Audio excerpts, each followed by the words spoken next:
The cyborg gripped Timothy's throat with cold titanium fingers that promised to crush the life out of him before it had time to flash before his eyes.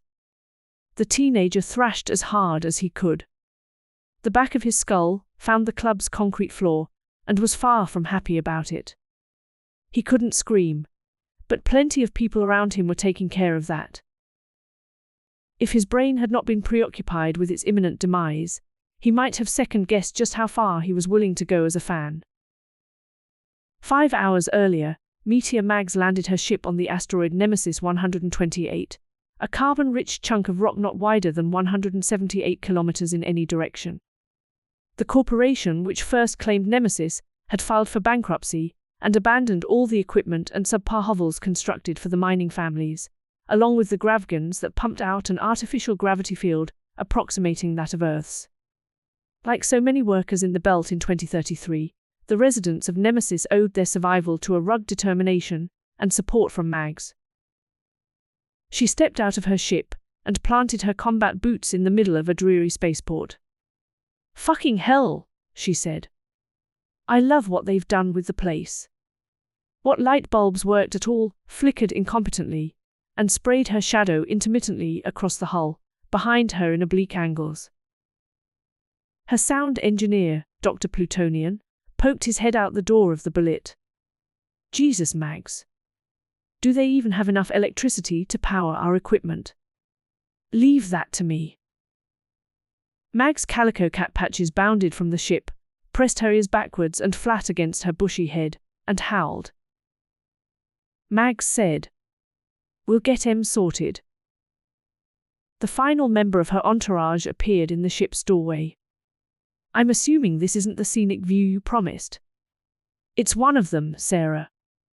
Would you help Plutz unload for a minute? Patches and I need to fill out some paperwork."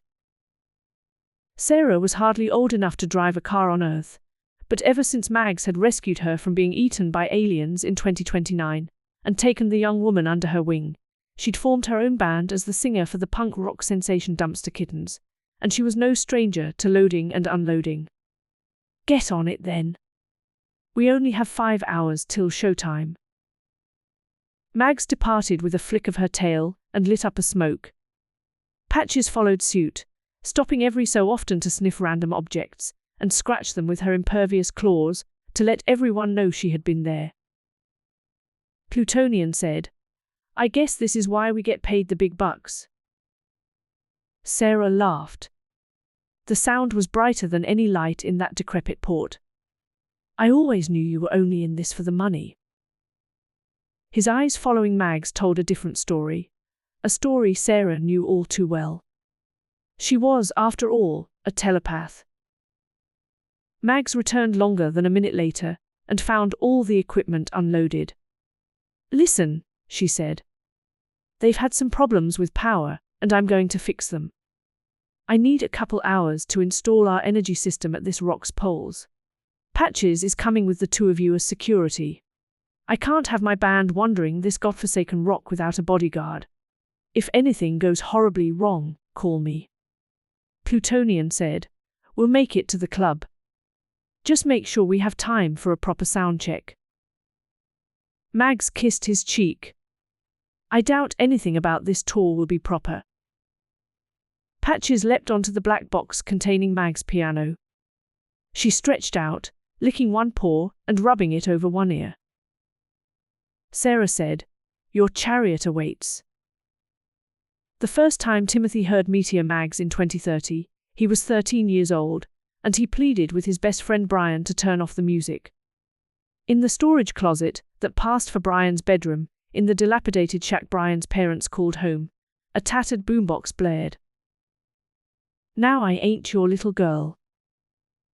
Now I ain't your toy. Your life don't mean shit to me. Something to destroy. You don't like it." Brian's parents were both working in the mines on the same shift, and he was enjoying a rare free hour to listen to music as loud as he wanted, or at least as loud as his limited equipment could handle. "God no," said Timothy. "It's bloody awful." "It's Meteor Mags," said Brian, "with these guys called the Psycho 78s. It's a lot of screaming and bashing. Can we listen to something else? Timothy was not yet a fan.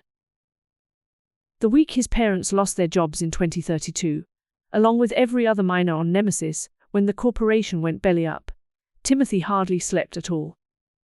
Unlike Brian, he didn't have a closet to sleep in, only the couch in the scant few meters that served as both living room and kitchen. He didn't even have space to stretch out his legs.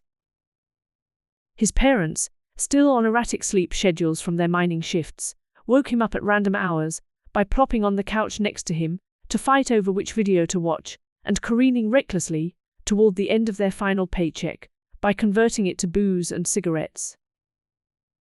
It was like he was a ghost, so he left the shack without saying a word. He walked alone for hours, and all he had to listen to was the music on a small drive Brian gave him. In his earpods, the Psycho 78s blasted their single Whipping Boy, with Meteor Mags on vocals. She sang about being so angry about being beaten down that you want to take up arms against your oppressors and keep on killing until the killing was done, or at least, that's what Timothy could decipher amidst all the screaming and bashing. The music wasn't all that different from what he'd heard 2 years before, but it made a new kind of sense to him. He'd seen his parents turn from hopefulness to hopelessness on the cruel frontier. He'd lost hope himself and felt it replaced by a constantly churning frequency that felt like rage boiling under the surface of every minute of every day. Somewhere in that mess of noise in his ears, he heard his rage reflected, focused, and redirected. And the fact that these people, these Psycho 78s he had never known or even met, had captured his feeling and brought it to life, made him feel like maybe, just maybe, anything was possible. Head down in his hoodie and singing along as if no one could hear him, Timothy was well on his way to becoming a fan. 90 minutes before the show, Meteor Mags checked her phone. Bloody hell! What's a bitch gotta do to get a few bars out here? She shoved the tiny black box back inside her bra and positioned the second rod on the rocky ground before her. Holding it steady with one hand, she lifted a hammer above her head. Then she brought it down, again and again, until the rod was firmly embedded in the asteroid. Nemesis was not the first asteroid where she'd installed her free energy system, an engineering triumph made possible by her late friend Slim's mathematical genius and Chandra's manufacturing expertise on Mars. But it was certainly the first hunk of space rock she'd lit up just so she could play a concert. Nemesis was the first stop on her tour in support of her second solo album, 88 Light Years. And if the pathetic asteroid needed a boost, then she was damn well sure she was the one to make it happen. As the clock ticked closer to showtime, Mags pounded the slim rod 1, 2, 3 more times, then slipped her hammer into a belt loop. A stolen cigarette found its way into her hand, and she knelt to flip the switch that would send a wave of energy from the north pole of Nemesis to its south pole, then back again in an endless wave that anyone with open-source equipment could tap into. And she'd made damn sure her concert equipment could tap into it. She took a drag and let it leisurely escape her lungs below the star-splattered sky that hardly twinkled in the human-made atmosphere. She said, "Power to the people." A shockwave made the asteroid tremble, as if from the notes of a bass guitar. The blast ruffled her skirt and caused a single lock of hair to fall over her face. She smiled a wicked smile and finished her smoke before starting up the vehicle she had borrowed without asking from the spaceport. She was pretty sure she remembered where the club was. The day Timothy became a true fan, 3 ships from Mars landed on Nemesis. He had nothing to eat in the last 5 days, except protein powder. He was one of the lucky ones. Many others died in the food riots following the mining corporation's hasty exit. More had overdosed on heroin and fentanyl in their untidy hovels rather than face the future. Some died with lit cigarettes in their hands. Fires broke out and consumed what passed for Nemetian neighborhoods. If his parents were still alive, Timothy had little hope of seeing them again. The last time he saw them was at the end of a hallway on fire, brighter than he could ever remember seeing anything before, so bright the paint peeled from the walls and bubbled like blisters. Heat choked his lungs and turned his skin red, and he fled. It wasn't a picture he wanted to see again, and hunger wasn't doing anything to deaden the screams he couldn't forget. When the ships landed, he ran for them, just like everyone else. He didn't stand a chance of getting close, of touching them. All around the ships was a crush of bodies, a tuneless song of shouting and weeping. A breaking of human waves. The noise was nearly deafening. Drowning. Timothy tried to retreat, but his feet and the ground had lost contact.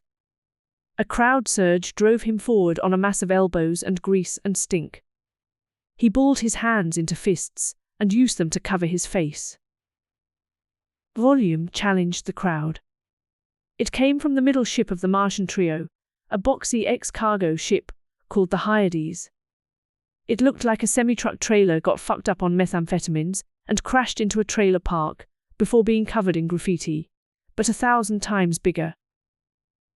"Listen," said Mags. The ship's loudspeakers blared. The riot continued. Mags covered the mic. "Dude, this is never gonna work." Alonso leaned back in the pilot's chair and threw his feet onto the console. "It's bulletproof, Tia. Just give them a minute. They're probably so hungry they'd eat the assholes out of a chicken coop. Just talk to them." "Listen," said Mags. "I brought some friends too. My mistake. I think they're killing each other. Guys." I said. "Puta madre." Alonso sat up and switched off the microphone. "Tia." "What?" "I got a better idea. Sing." She flicked her tail. "Sing. Sing, you know. Sing a song to last the whole day long. You motherfuckers will sing someday. Do you know what I'm? Count it off." He switched on the mic. What the Hyades lacked in aesthetics, it more than made up for in sonics. Still, it was not Mag's proudest moment. 53 people died in the riot before the mob calmed the hell down, and the people aboard the ships were able to begin distributing food, first aid supplies, and emergency medical care. Despite the bumps and bruises, Timothy survived. In fact, he ate better than he had eaten in weeks, even when his parents had been in charge of feeding him. At one point, he made it through a queue to a long table, where volunteers handed out plastic bags containing soap, a washcloth, toothpaste and toothbrush, aspirin, and snack packs. Timothy accepted a bag from a teenage girl on the opposite side of the table. Her long black hair had been woven into cornrows and bundled at the back into a ponytail. If Timothy's ragged, filth-covered appearance distressed her in any way, she showed no sign, only a radiant smile, followed by the words, "If you need a doctor, we're setting up a temporary facility just over there." Maybe, he thought, I should see someone about my burns. And all that smoke I breathed. He said, "I'm sorry, where?" She stood to better point out the location. "Just past the..." Mags interrupted by slamming a cooler onto the metal table. "I got an esky full of fresh Sangers, bitches." "Who?" She unlatched the lid, pulled out a sandwich sealed in plastic, and handed it to Timothy. "You need anything else, Sarah?" "I was just going to show this guy where to find the doctors." "You okay, kid?" Timothy recognized Mags from photos and wanted posters. She'd been singing in his earpods for days about all the things that made her sad or angry, with the insistent conclusion that she was strong enough to overcome anything life could throw at her. He stumbled over his words and failed to say anything. Mags put her hand on his shoulder. "It's all right, mate. Sarah will show you. Sarah, you want to take a break? I can cover this station for a bit." "Sure thing," said Sarah. She climbed onto the table and slid off it next to Timothy. "What's your name?" She already knew. Mags and Sarah had just made a fan for life. 32 seconds before concert time, Mags showed up with a sorely depleted bottle of rum in one hand and a hammer hanging from a belt loop on her skirt. "Sorry, guys. I ran into some fans. Did we do a sound check?" "We as in me and Sarah," said Plutonian. "Are you ready to go?" "I was ready 3 days ago. Let's kill it." Plutonian made his way to the soundboard, Sarah got comfortable behind her keyboard and microphone, and Mags took center stage at her piano. The smuggler unleashed a flurry of black and white notes, as if she were brandishing a weapon before a fight. She said, "What is up, Nemesis? How the hell are you?" During the cheers and applause, Mags put one hand to her forehead like a visor and scanned the crowd. "Has anybody seen my cat? No, that's not the first song. Patches." The fluffy calico had made herself at home atop the bar at the back of the venue, where she graciously accepted petting and ardently dissuaded anyone who tried to shoo her off her throne. Mags said, "Oh, there you are. Tonight we'll be playing songs from my new solo album, 88 Light Years. 88, because that's the number of keys on a piano." Again, a flourish. But this wasn't a solo thing at all. "Put your hands together for Sarah, from my favorite band, Dumpster Kittens." The audience exploded in a raucous response. "That's right," said Mags. "Sarah did the harmonies and gorgeous keyboard work on my album, and we got your favorite pirate radio DJ Dr. P rockin' our sound tonight, so give it up." Without further preamble, Mags launched into Gun Yourself Down. Despite its morbid title, the hard-edged ballad encouraged the listener to ignore the haters and keep pushing forward. She didn't recognize the teenager who stood front and center at the edge of the stage, bobbing his head and swinging his long brown hair in time with the music. The last time she'd seen him, he was covered in dirt and smoke, half-burned and starved nearly to death. In the year since Mag's humanitarian visit, Timothy had, like so many survivors on Nemesis, pulled himself together and got on with life. He'd never found any evidence that his parents survived, nor any that they had died. He'd struggled to cope with that ambiguous loss, never knowing if he should let himself grieve or hold on to one last shred of hope. Gun Yourself Down had become his personal anthem. He raised a fist in the air and sang along. Then everything came to a screeching halt. 23 minutes before showtime, a cyborg landed on Nemesis. He arrived in a small ship that did not use the spaceport Mags had encountered, and he strode through the regolith with a singularity of purpose, to destroy Meteor Mags. Much of his body had been replaced with titanium and machinery to render him super strong and impervious to most kinds of harm. And because Mags had been known in recent years to tour with a bevy of telepathic space octopuses, he wore one of Earth's most devious inventions, a helmet to block telepaths. The cyborg followed pre-programmed map coordinates to the club. Asteroid dust surrounded him in a cloud that grew with each metallic footfall, until he approached the door. 2 guards drew their pistols and shouted orders. The cyborg only granted them as much attention as was required to grip their skulls and fling them away like ants in his path. They did not survive the encounter. He ripped the door from its hinges, tossed it in the direction of the 2 fresh corpses, and charged inside. Mags had her eyes closed as she sang. The noise caught the attention of her sensitive ears.